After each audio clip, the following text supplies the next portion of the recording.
the confidence iyo wiyemeye n'Imana irakwemera kabisa kurya kandi ntabwo ushobora kujya guhanganira ikintu udafitiye icyizere.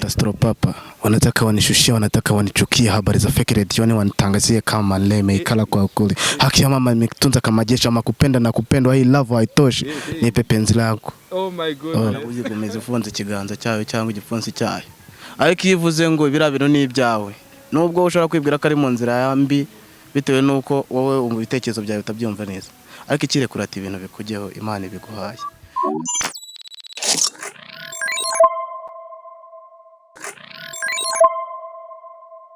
Turabasuhuje nanone tubifuriza kugubwa neza n'amahoro ya Nyagasani nk'ibisanzwe ni Sam started mission yacu no kwita ku buzima bwo mutwe turwanya ihungabana kugirango tubeho twishimye, ko ni nawo mugambi w'Imana kubaho twishimye. Twongeye gutakara ku mujama hangaha ni umuniga n'urubyiruko, afite byinshi yatugeza, afite byinshi yatuganiriza, tukamubaza niba mu buzima bwo mu mutwe cyangwa se abayeho yishimye cyangwa afite agahinda gakabije. Ikaze umusaza. Wanita Papa wanataka wanishushia, wanataka wanichukia, habari za fake redioni wanitangazie kama leme ikala kwa kweli. Haki ya mama imetunza kama jeshi, ama kupenda na kupendwa, hii love haitoshi, nipe penzi lako. Oh my goodness. Wanita Strawberry ishimwe jihad. Bro kurenze man. Nuko man afite imirongo mwayumvise ariko uyingwe ntago yagira agahinda gakabije ngaje kwiyahura, afite ino mirongo yandika man. Nubwo utakagira hari igihe ushobora kubona ko kabaho bitewe nuko witwaye mu buzima kabisa, byose birashoboka. Done se buriya kugira umuntu abeho yishimye se bisaba iki? Kuko numvisha ufite imirongo myinshi, ubanza warasomye byinshi cyangwa warahuye na byinshi tu. Ese ubundi bro buriya uri mu kigero cy'imyaka nk'ingahe? 24. 24. Uracyari muto ariko numvisha imirongo ya danje. Najya bro 24. Ujya gukura mu mutwe ntago ari imyaka. Narinzi ko bakuzi ba Sam started, narinzi ko ari ngiye umuntu urenze kuri rap, ariko mwayumvise umuniga Strawberry abatayemo bro. Byose ni Imana. Byose ni Imana. Byose ni Imana iri hejuru ya byose. Chance ubwo wemera Imana bro. Fresh niyo ya mbere. Ubusanzwe mu buzima waba ukora iki? Mbo mu busanzwe ndi umukanisha ariko uri mu gice gitera amarangi. Mu gice gitera amarangi. Okay. Make kugorora gukugira ibiki ibintu bijyanye n'irangi byose. Tuntu twama design tu. Nubundi mission yacu yo twita ku buzima bwo mu mutwe tubicisha muri design, culture, umuco n'ubugeni, inganzo nk'uko dutayemo hip hop. Rubyiruko narwo rukumva ko ibintu ari fresh ari waneza, ariko tubazigira ko bagomba kwita ku buzima bwo mu mutwe. Niba ufite agahinda gakabije nta mpamvu yo kwiyahura cyangwa yahuza ibiyobyabwenge. Ese ubundi za weed bro cyangwa ibikoresho gukwikira, wowe ubifata ute mu rubyiruko? Byafashe indi ntera cyane ko wavuze kuri n'umukanishi. Abakanishi hari ukuntu bivugwa binugwanugwa ko bajya bafata weed bagakwikira ku bikoresho, we bimeze bite? Mbo nkuko natangiye mbivuga ubundi byose ni mu mutwe. Hari urubyiruko rushobora kuba rubifata, hari n'urundi rwishimira kandi atari uko rwabifashe. Mbega buri gice cyose kigira icyacyo bitewe naho wagiye naho werekeje umutwe, kandi burya bavuga ngo akazapfa kabongera kazakica n'akazakira kabongera kazagakiza. Abajya mu rumogi cyangwa muri ibyo bindi ntazi sinzi iyo biva, bari kubongera ibizabica, ariko Imana burya ntayitagukura kabisa. Abantu uyu musaza ari ku mirongo myiza cyane kabisa, ahubwo nuko ari igihe kiba ari gitoya n'abakeneye no guhiga, ariko nzongera nshaka umwanya urambuye, nizere ko uzatuganiriza umunsi nzongera hagaruka bihagije, nubwo ikiganiro kitari cyarangira. So uzatwemerera uwo mwanya se? Burya Imana ni igena tugomba kuboneka, niba yabidukundiye ko tuboneka kabisa. Abayisilamu baravuga ngo inshallah, biba bivuga ngo ni kubera Imana nibishaka. Imana nibishaka. Inshallah Imana nibishaka. Jewe nemera Yesu Kristo, ariko nta muntu ushaka kugirana nawe bifu ngo ni umuyisilamu ngo ntiyemera Yesu n'ibiki. Oya, tugomba kubana mu mahoro, nta mpamvu yo kugira ngo dushwane dupfa ngo ijambo ngo Yesu undi ngo Muhammad. Amahoro n'imigisha bya Nyagasani bane nawe niko barenza wari. Biterwa burya nuko byiyumvamo, burya umuntu asaba bitewe n'icyo umuntu yamukoreye.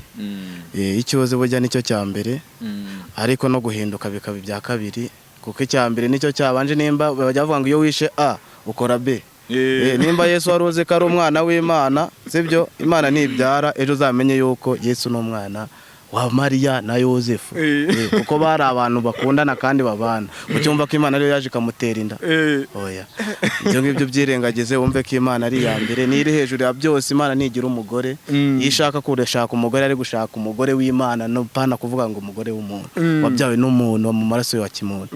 Icyo ngicyo nacyo cyagufasha aho kijyanye Imana yazabigukomerezamo. Umutipe ari ku mirongo manje ari umutipe wundi bita Saidi nzabahuza wo mu Islam tujya tuganira ku by'idini wana bikaba birebire bikaturenga. Ntimukaganire ku by'idini kuko idini ushaka wanarivamo wowe kujya usenga Imana yawe kandi uzi ko ari Imana usenze uce mu murongo kandi uzi neza kuri mu mwanya wayo utunganye. Nibyo mba nsabira boshe. Bro Strawberry ko numva ari atari iriya mirongo se ni yaba ariko byanze bikunze kuko ntago waririmbye imirongo y'abandi. Muri make nyine to nshobora kuririmba ariko bitewe n'igihande ndimo nanone bigatuma nabishyira mu mutwe cyane. Ariko kuririmba ndaririmba. Use waba warandize nk'indirimbo nka zingahe? Hariyo nigeze gukorana n'uwo bita Mafize Jide. Bahita Nyirumugisha. Nyirumugisha yaba yarasohotse cya twahitaye muri studio. Ntago nakubeshya rwose natanze amwe uwo ngo warantenguha dore ni cameraman wayo. Arakoraburije shaje Jide yitwa Mafizo cyangwa se Gisa Media TV. Abari kuri kamera zacu nawe tumushimire. Mwebwe mwakoze subscribe na Gisa Media TV mushobora kujyaho mugakanda subscribe. N'umukomediye nemera kabisa kandi ndabizi uko azakomeza gupushinga Imana izamuha imigisha. Tugomba kuzamurana nk'urubyiruko tukazamura impano zacu ntawe duheje tu. Ewana turamushimira rero Gisa Media TV ni uri kuri kamera zacu za Sam Started iyo channel nayo mu mushyigikire.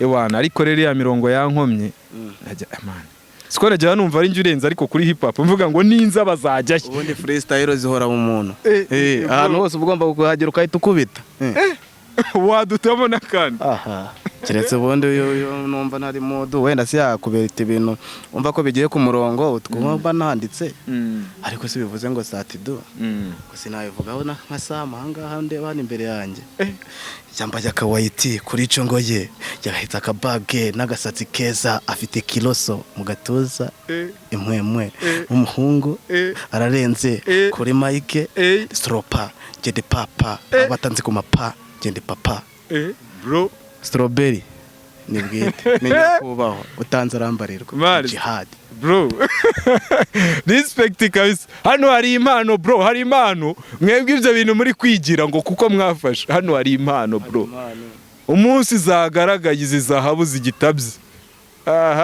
kandi ndabizi Nyagasani azabikora bro for sure. Ndemeye ku mpano yawe tu komeza ubikoreho nanjye aho kushaka uburyo wanyemeza nanjye nge ngaragara gutya bizamfasha n'abandi bazamenya bizemera kabisa. Tangira gake burya gake nirwo rugendo muri make kabisa.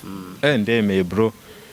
Mwamwumvishe uyu musore rero ubuse wenda tutarasoza ufite intumbero muri uno mwaka wundi tugiye kujyamo imigabo n'imigambi se mu buzima yewe urumva ubuzima twese burya muri no si buri muntu afite mission yamuzanye. Hari ubwo ashobora kuba atayizi hari n'ushobora kubaho yibwira ko ayizi kandi atayizi atarayigeraho. Wowe nk'abo mubana mu kazi ka buri munsi ufite izihe plan? Cyambere buryo ukunzwe n'abantu ibintu biraza ariko nanone abantu bagukunze Imana ikavuga ati uriya muntu nubwo biriya bintu ashaka kubifataho ntabwo yazabyitwaramo neza.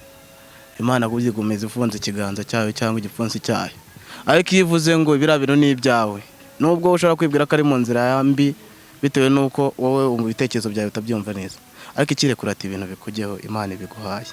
Hasigaye rero ni Imana nimba nshaka yuko izampa ngomba guharanira nyubaha. Nicyo kintu nifuza muri uno mwaka. Imbaraga zo ndazifite ndumva ntari umuhungu w'umunebwe kabisa. Icyo nicyo kintu nshimira Imana. Nibyo bakunzi ba Sam Started mwabyumvisha afite impano. Iyi mpano ngeyewe irankomye kabisa kandi cyiza yubaha n'Imana. Ibitekerezo bye bishingiye ku Mana. Umuntu wese ibitekerezo bye bishingiye ku Mana banumva arimo neza. Ushaka kuba ufite ikofi ukeneye kuba wateza imbere impano Strawberry yampaye ku mirongo nge ndemera. Yo ndamuka mpagaze ku mirongo ndahagaze ariko bitewe nuko ubushobozi mfite ntago bunyemerera gukora nanone mbeho nshaka n'uburyo nakiteza imbere nge no mu studio ariko mbonye umfasha akavuga ati iki kintu cya studio ndakimenye nanjye nkimenyera ibyo garage ibyo guhanga byo numva ari ubuzima ntago byananira n'ubuzima bwanjye. umutipe nkunze impano ye yaba mfite ubushobozi ewana nanjye izanabuduha ahari ubushake kandi byose byanashoboka ewana nshaka nkorera indirimbo igica buri cano yanjye hasigaye mbere yuko nkora akaganiro ibintu nk'ibyo biba bikeneye ariko uvuga ati aka kantu nushaka ugiye kanegure nzakujyanayo n'akavidewo kakorwe n'ibiki ibyo ngibyo nanjye nabigukorera byemeye kandi ndakeka bitaba ari bibi kuri TV yawe byaba ari neza namwe mudukurikiye mushobora kuba mwatanguranwa kuvuga ati iyo mpano twayikunze uyu mutipe ashobora kutubwira niba ari social media akoresha cyangwa se nimero ya WhatsApp yayitanga kugira ngo dusezere abakunzi bacu aho mwamukura. Umuntu ashaka kumbona neza cyane yanshanga kuri telefone yanjye WhatsApp 078 yego 13 yego 87 yego 749 ongera isubiremo rimwe 078 13 yego 87 yego 749 bakamazina ariho banyita Leonard Makuza. Leonard Makuza niyo mazina ariho ewana Leonard Makuza wakoze izina ry'abasani ni Strawberry bwite nyakubahwa kabisa mutanzi barambare bro muniga arivuga ntago wabihaga bro wenda niyemera ewana umwami isara niyemera afite confidence iyo wiyemeye n'Imana irakwemera kabisa kurya kandi ntago ushobora kujya guhanganira ikintu udafitiye icyizere nimba uzi ko izina ryawe takunejeje rye ryanjye riranejeje kandi ndaryubaha ndashimira Samsatido mwumvise avuze akantu keza ariyemera mu buzima bwo kwita ku buzima bwo mu mutwe iyo utiyemeye nyine ngo wigirire icyizere ushobora no kwiyahura abantu biyahura babuze kwigirira icyizere ngo biyemere bemere ibikorwa bariho bemera bo baribo amahoro n'imigisha bya Nyagasani bikomeze kubana namwe dushimiye Strawberry wabanye natwe nimero ye turaza kuyipininga kugira muze kuyibona ewana Imana igumugisha Strawberry ewana nanjye ndabashimiye cyane kandi Imana ikomeze ibakomereza amaboko ewana alhamdulillah turashimiye kabisa n'umwanya ewana kabisa ukiguhaye igihe uzagikoreshe neza kabisa icyo mwifurire Samsat alhamdulillah Strawberry turashimiye bakunzi bacu turabashimiye mwe mwakoze subscribe abatarikora namwe mukore subscribe iki kiganiro ariko mugisharinga kinagera kure na comment zanyu turazikeneye rubyiruko mukomeze muze twubake umuryango mugari tuzamura impano zacu twita ku buzima bwo mu mutwe tunubaha Imana peace tuzagaruka